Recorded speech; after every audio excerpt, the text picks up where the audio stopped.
teams leaning towards that Maokai as well, and I have to say I'm a big fan of that style. Yeah, and I'm a big fan of Tristana over anything else. That champion gives you so much priority, and again, unlocking JJ onto the map to get that farm, to get those priorities, to get the double skull crabs is huge. Trying to keep Milky Way as much as bay as possible has been the name of the game for EDG in the early games, and they haven't necessarily managed it so far. Milky Way has 100% kill participation on First Blood within the entire series. He has been the guy pulling the trigger for First Blood. So game number 3, that Tristana is going to have to go to work. Get to work? Get to work. Not go. Well, she's going to work because technically she's going on the Rift, but get to work is better. Yeah, we'll see. It's all been off of blowing flashes early on in the game.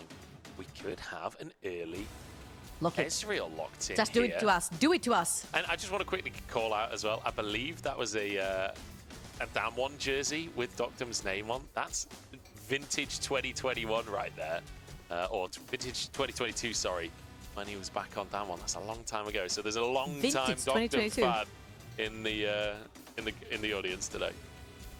Oh, I'm so excited and happy to get to see Ezreal. I feel like LPL, LCK, they eat Ezreal for breakfast in terms of skill level like here. Yeah, it's a Doctum special as well. It's one of his favorites.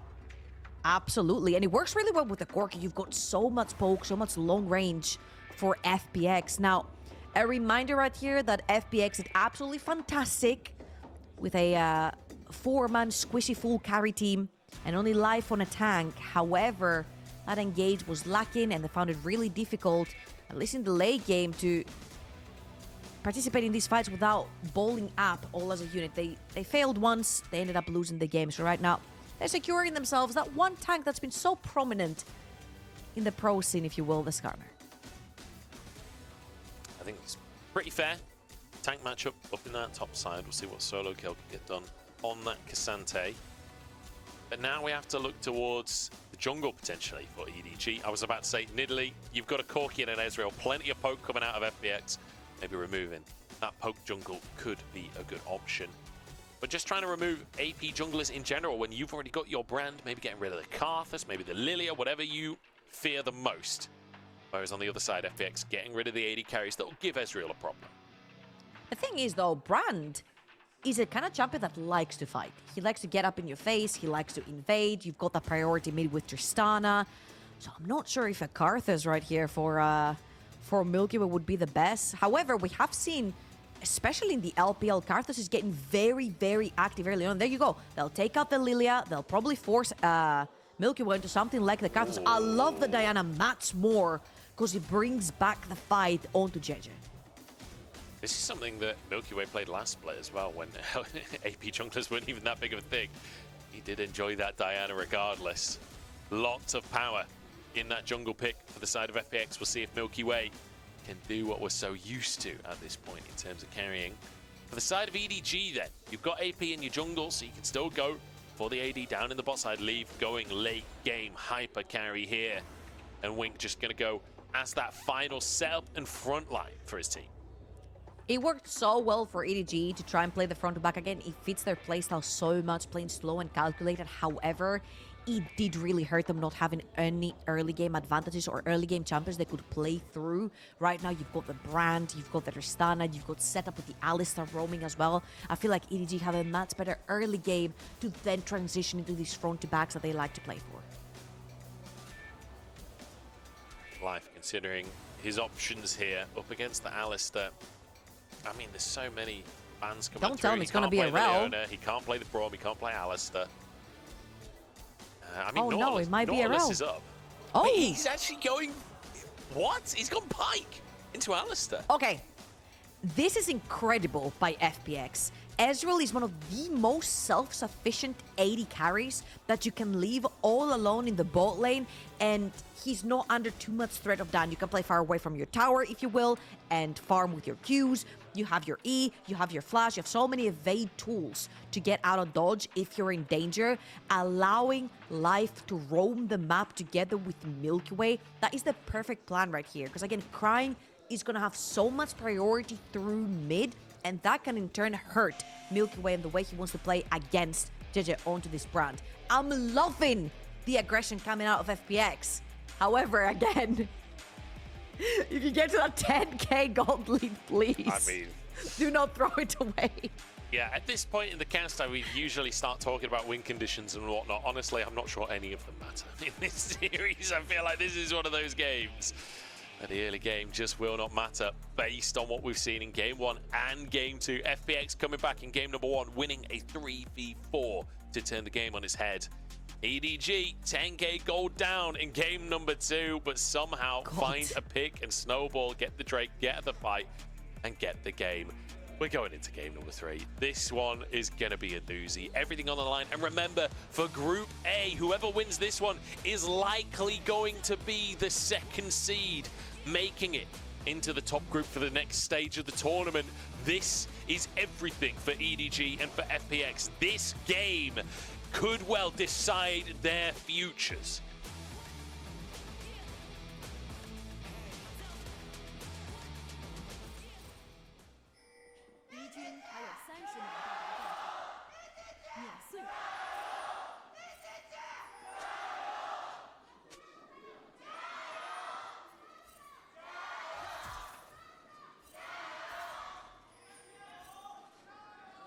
There's a reasonable turnout for both teams. Leave, dodging everything. Look at this. Ooh. Actually wins the trade against Stockton, forces a reset. Not going to matter. No, that's but an still ego funny boost. to see. Yeah. Also, no I've first also realized strike. that No first strike on the entire map. I can't remember the last time I saw that. That's unfortunate. I feel like right here they're actually going to need Ezreal's damage. You've got Alistar in the front line, you've got K'Sante. So the more damage you have through your runes, the better it is for this Ezreal. You know what I noticed about the Gyos? They actually start chanting for teams on blue side always first, which is really cool. Oh, left mid already. Hello? Cryan had to start W, but it's on cooldown. Oh, he's off to such a bad start in this mid lane. Takes a huge chunk. Had to start W to survive that level 1 from Xiaolahu and Care.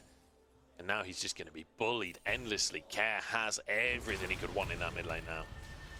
Again, I love this aggression coming up from FPX. Quick reminder, in game number 1, they took Crying's flash early on and they kept punishing. Care and Milky Way were level 3 mid lane, ganking, taking him down, taking control of the entire game. And we mentioned how pivotal Tristana is into any team comp. Her kit just makes her such a great mega priority champion in the mid lane that frees a lot of the pressure off of your jungler, especially when you have a farming/fighting jungler like Brand, for example. So great stuff right here from FPX, just pin Crying down in lane early on. See if they can keep bullying Crying. Didn't have to flash, luckily, so should the jungler head over his way, he'll be all right. He just needs to hit level 3 at this point, but it's a great start for Care and very difficult for Crying to farm underneath the tower. Milky Way, in the meantime, is going to use that prio in the mid lane to move in towards the enemy blue buff, but JJ is here. Milky Way just wants the 1v1. Stun comes on through, but the whole combo isn't available for JJ. He just used it on the Wolves. There's the Pillar of Flame. Milky Way forces him away. And JJ, I think, just loses his blue buff off of this one. He's spotted on the ward, so there's no way in. Milky Way finds the 1v1 and finds his reward. Yeah, I'm gonna make it a 1.5 versus 1, since Xiaolahu moved first and threatened that kill. However, you do see the power of a Brand right there, and it all comes down to the solo lanes from FPX. Tristana could not move to assist jungler, neither could solo kill on that K'Sante. Both lanes shoved in from FPX. Great stuff from the squad to back up Milky Way in this pick. Again, it's not your traditional Karthus that you would see. A lot of teams seem like they would just lock it in no matter what whenever it's open, and you have a mid lane that's AD, sure, free Karthus game. However, here, you need a little bit more of a bite on your comp, and Pyke, Diana do just that.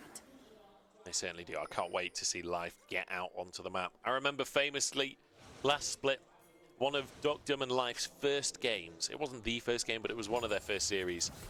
They played Swain Pyke, and it was an absolute disaster. But since then, we've seen good Pyke games from Life. It's definitely a pick Life is he mid again. loves to play. Cryan has that flash. May have to use it if he's not careful. Life really wants to get in and impact this lane. Here we go. Deep water dive as he charges forward. Crying. Just, I mean, he went for the jump. The hook kind of just missed. I'm not going to lie to you. You know what the best juke is? When you don't juke at all. Yeah. Because in pro play, people will expect to sometimes juke. You know, you remember Mad Life with the insane flash hooks, the insane flash predictions on the hook? That's because people were trying to juke too hard.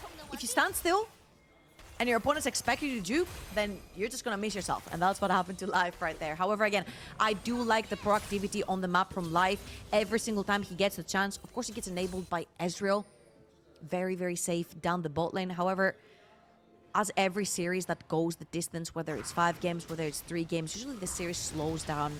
I want to reiterate how important this is, specifically for EDG. It has been so long since the org has seen a lot of success. 2021 Worlds, JJ was part of that. He's the only remaining member of that. And for them to be going out of this group, where FPX were the favorites, by the way, together with JDG, to come out second of this group would be huge for the entire club. It certainly would, especially after Spring. You know, Spring was very disappointing for EDG. 16th place. Like, who knows? There's been roster changes since that point. Wink and Crying have joined the squad. Ala left the squad. Solo Kill now the main top laner. It was a dysfunctional team in the previous split. They kind of revamped a bit coming into summer, and it looks so much better. Apparently, JJ and Leave are now getting on, which seemed to be an issue before. Things have changed a lot for this roster, and it's not good Twitter to see shenanigans? them. It seems not, but it's good to see them vibing again. It's good to see them playing well. The one thing I will say is, coming into this series, I did expect a bit cleaner gameplay than what we've actually seen from EDG. Like, so far this split, I felt like most of their games were pretty clean. They were looking like a sort of top mid-table kind of team. Today, they've left a little bit to be desired in that regard. I'm not gonna lie, I think this is a two-way street, right? Your games are as clean as your opponents allow them to be.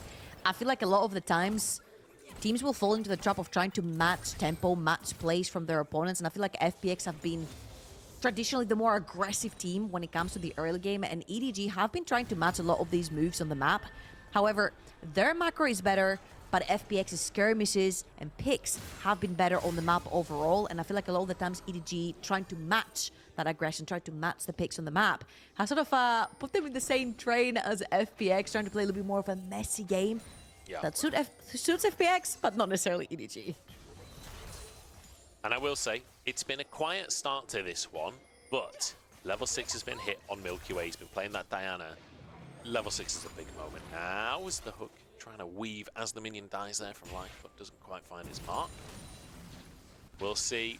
Probably Milky Way try and force something at this point. They got 3 grubs already for themselves. First Drake is up on the map, and Milky Way down on that half of the map as JJ is pathing up top. Perhaps could be an angle. The problem is you don't have bot prio. Yeah, and Doctum is running out of mana real quickly. However, thanks to the runes, he's gonna get back a bunch of that mana. I just want again, Care has been absolutely shoving that Tristana under tower the entire game. Yeah. JJ is forced to full clear because he cannot walk out. Your Cassante is getting shoved, your bot lane is getting shoved, your mid lane is getting shoved. That's a 3-way prio for Milky Way. Then you got Skull Crab, a double Skull Crab as well, if I'm not wrong. He'll grab the first neutral objective on the map. So again, so far, so good for FPX. I feel like they found the key to unlock the door on how to bring down EDG, and it's Keep Crying stuck under his tower.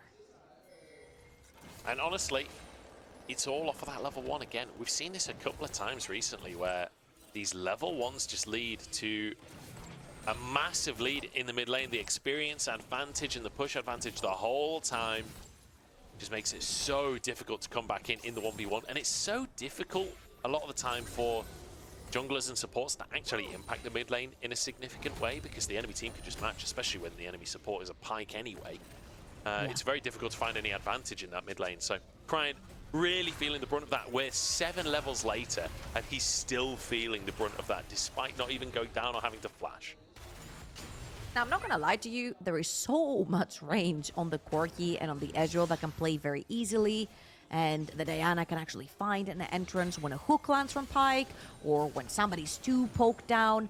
However, again, EDG have got a pretty good composition in dealing with squishy targets, and I see 4 of them.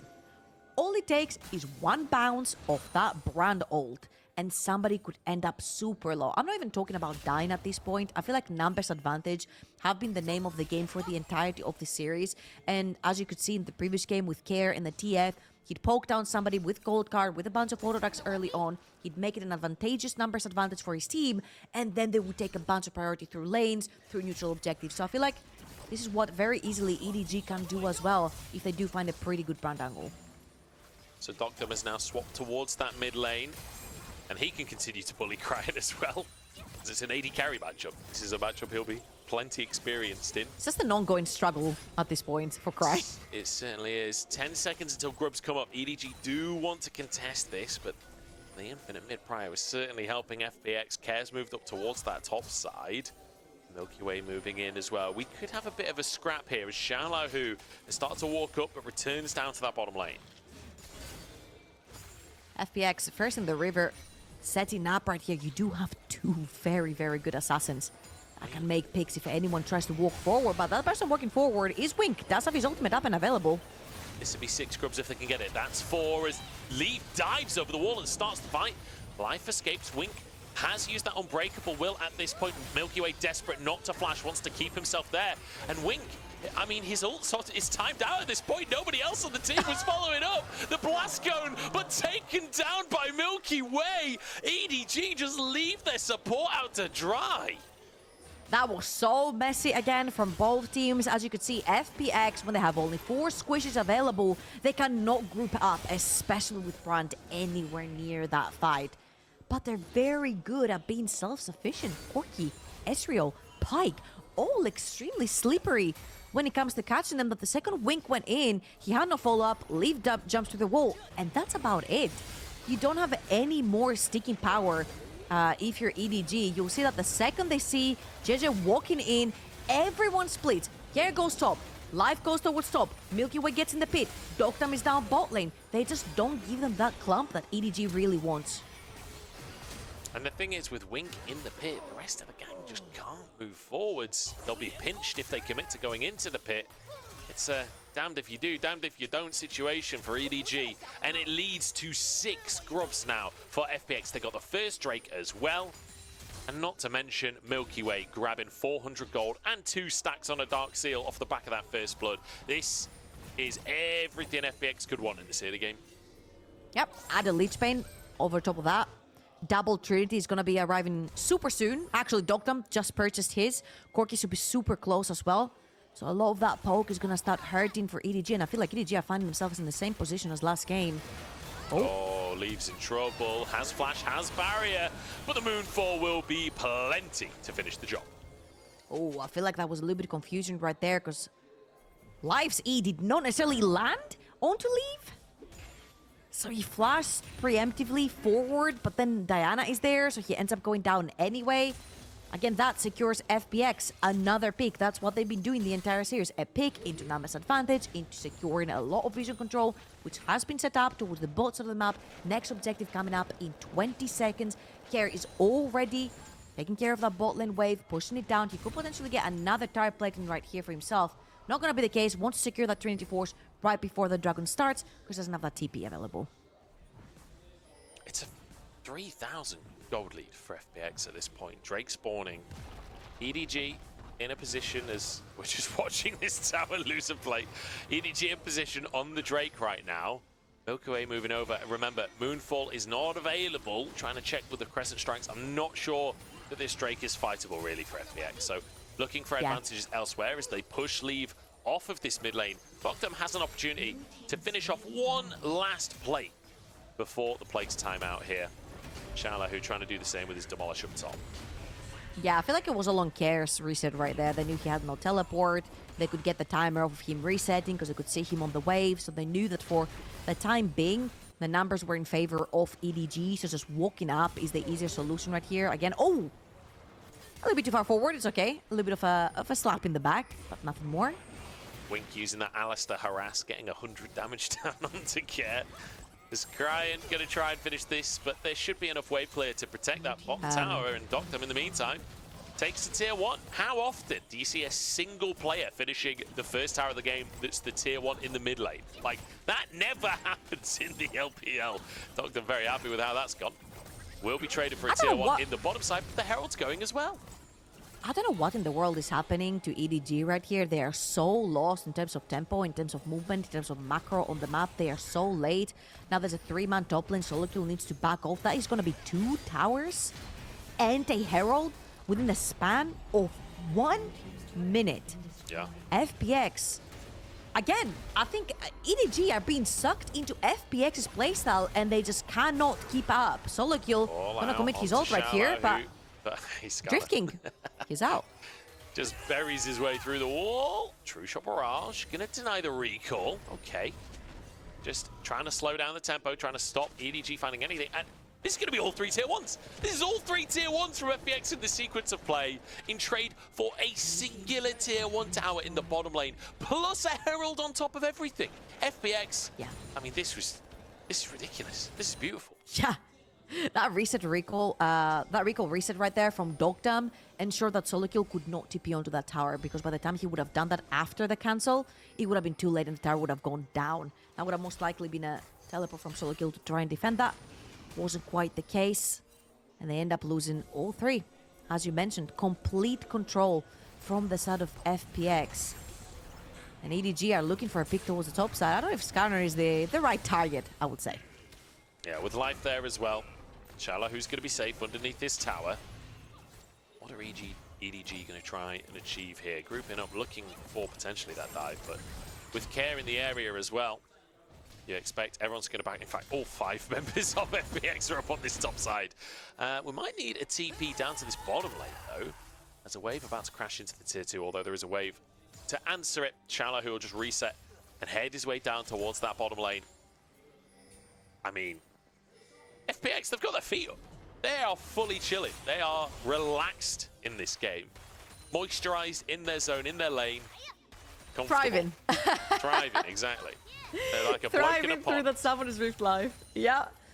And of course, you know what assassins really love when it comes to Summoner's Rift. That's Fog of War. All 3 outer turrets gone from the side of EDG is going to be a little bit scary to walk up. You need to have exceptional vision control, because not only do you have your carries having to shove in these waves, either on side lane or mid lane, JJ needs to walk into his jungle to try and keep on farming, to get these items, to be that scary brand that we were talking about. However, right now, he's fallen quite a bit behind. You see an hourglass already starting to be built up onto Diana. Oh, JJ. This is not where you want to be. The Crescent doesn't quite land. Life is so low, but he finds the kill first. And the healing comes through because of the pink ward. He survives somehow and finds the kill himself. Yeah, the execute comes in. You see all these gold coins in Milky Wave's inventory as well. That's extra bag that he gets from that kill. And again, EDG. That's exactly what we talked about.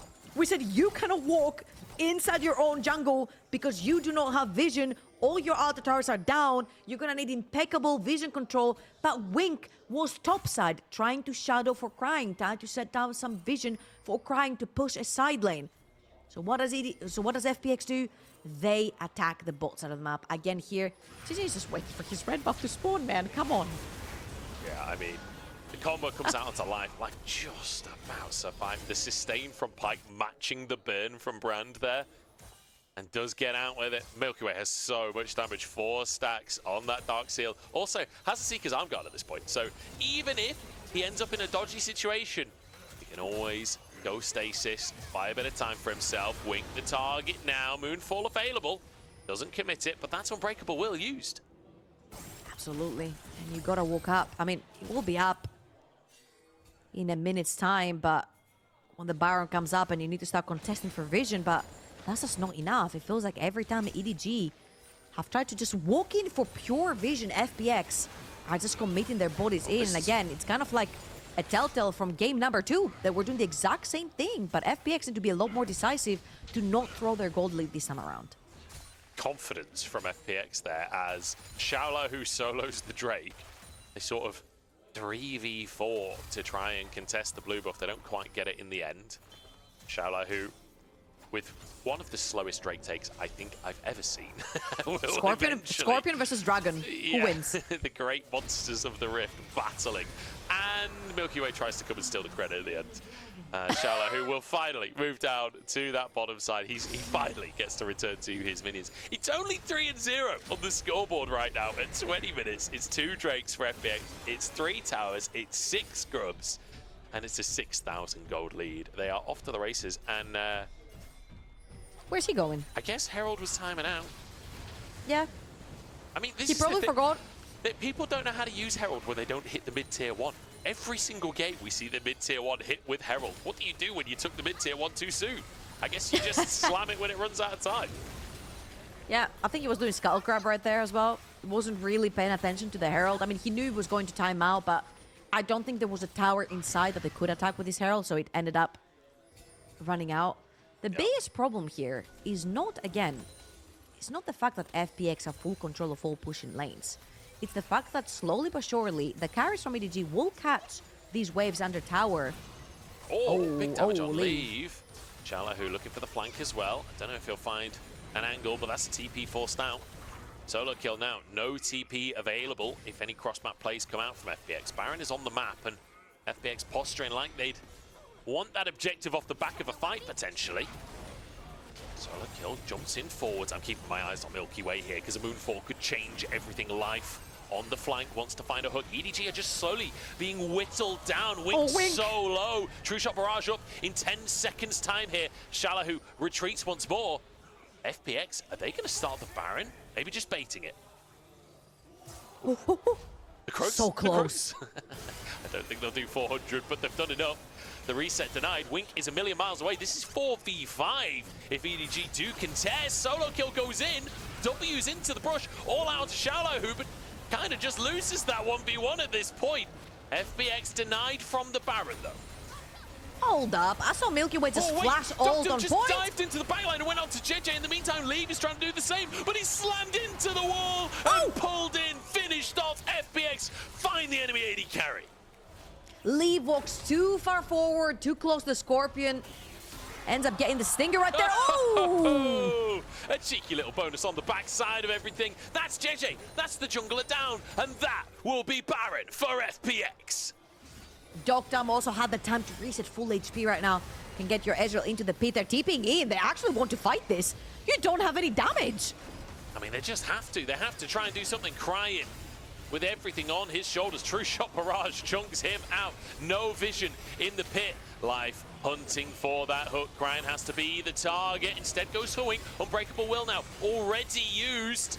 Baron is solo. This is going to FPX. The question is, can EDG fight? The answer looks to be a no, as another kill goes the way of FPX. It's snowballing out of control for EDG. FPX 9,000 gold up and a Baron in pocket.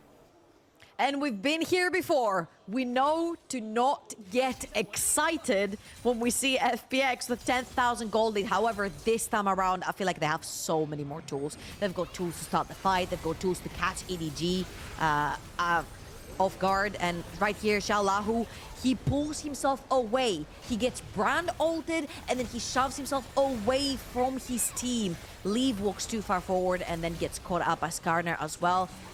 A little bit of a disastrous domino effect, I would say, for EDG. FPX are just so far forward, they're just literally slapping them with so much damage in the face. And then just a bit of a greedy recall from JJ. He saw the Pike hunting, and maybe he was shopping, I'm not sure. Caught out anyway. Shala, Hey, if you can't see them, they can't see you. I think he probably just gets away with this one, to be honest. He is playing Skarner, brings solo kill underneath the tower, but actually the all-out brings him back away from the tower. I'm not sure ulting solo kill was actually the play there. I'm pretty sure he just sealed his own demise. Now an attempt in the mid lane. While multiple players from EDG are in that top side, perhaps they could find something more, but a tier 1 taken for EDG. They're continuing to push, but they lose a tier 2 in the bottom side. Yeah, and they lose Crying as well. He was trying to defend that tier 2 tower down the bot lane, ends up going down. There's still Baron buff on FPX, and Brand is still top side. I mean, they're just going to lose these waves. For this. Yeah, these waves are not going to clear themselves, and the EDG are going to lose an inhibitor tower right here. FPX so decisive when it comes to picking up their targets, bundling up as one. Yes, they're gonna lose Xiaolahu in the process, but what did it take? A bunch of time that he earned them towards that both of them up to use their Baron buff. And oh, we're seeing the replay for Crying here. He just go dive on the tower, man. Zero reaction time. I mean, even with Tristana's W, I'm not sure you're getting out of that one. That was brutal. Just one shot. It's only 7-1. How crazy is that? There's been a reasonable amount of action in this game, but it's not led to that many kills. It's reminding me of a certain football game. I'll say no more. Case of bringing back some PTSD from some fans from abroad. But FPX now almost 10,000 gold up. Still got that Baron for 20 seconds. They've got 3 Drakes in the next one. Up in 5 minutes time, everything going their way, and those supers pushing in the bot side means they can get so much presence on the top side of the map. What's also really funny that Seeker's arm guard has been sitting into Milky Way's pocket since he completed his Lich Bane. He went straight into it and he was like, screw it, I ain't dying anyway. I'm just gonna complete Rocket Belt and then go back into possibly finishing up the Zhonya's, of course, since the active on arm guard was still up and available. Look at FPX. They have been choking EDG out of vision. Every single time they walk up, they've been threatening with spells. This is so hard to play. So much poke, so much pick potential from FPX. Yeah. And when you deprive your opponents of vision, who in the world even faces Win has been losing his entire life. TP? TP, Care trying to get away from the play. Solo kill, chasing him down. Care still has flash available. Will return to the rest of his team. Oh, Solo kill pulled back in. Actually, there's a lot of damage here for FPX. Solo kill will escape with his life. Oh yeah, look at Xiaolahu. He's just ignoring everything that's happening at the top side. He's looking for a mid lane inhibitor tower, and this opens up the tier 2 for FPX. All FPX have to do is not fight, and they're just slowly winning the game off the back of it.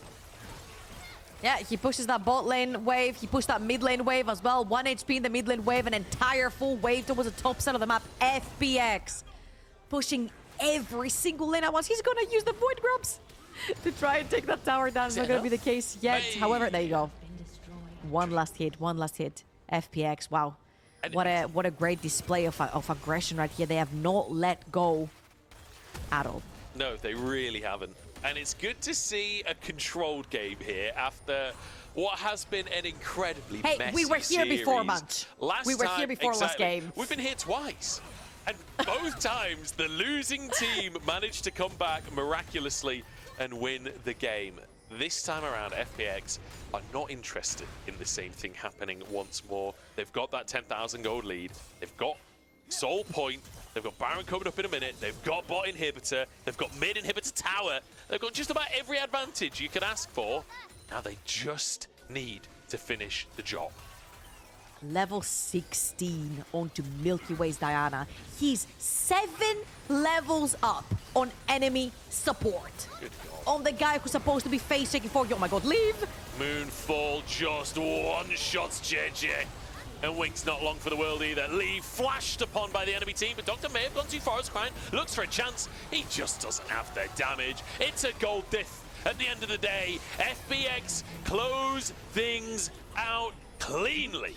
They don't have any minions in the mid lane. They're going to have to wait just a moment, but a wave is arriving. Leave. Oh, Leave. Has to do everything here. Cancels one recall. For Xiaolahu, who got back to base, he can TP back in. The wave moves in, and this will be FPX finishing the job. Care gets one final bonus kill as the Nexus towers fall, and FPX finish the series in style. Such an important game for FPX. Last time these two teams met, earlier on in the split, EDG cleaned them up 2-0. If you want to have chances of getting out in the top 2 of this group, together with JDG, FPX needed to start today with their victories. And I'm not going to lie to you, it wasn't the cleanest. Yes, that game 3 was very, very, very good, very decisive, very clean, very aggressive. But the entire series has been a roller coaster. It really has. And it means that now Group A is tied up. EDG and FPX both 2-2, and they are matched on the head-to-head. It's going to be potentially decided on game difference unless either team can bring down JDG or either team loses to TT. Everything's still in these players' hands. I'm so glad, though, that FPX have won this time around.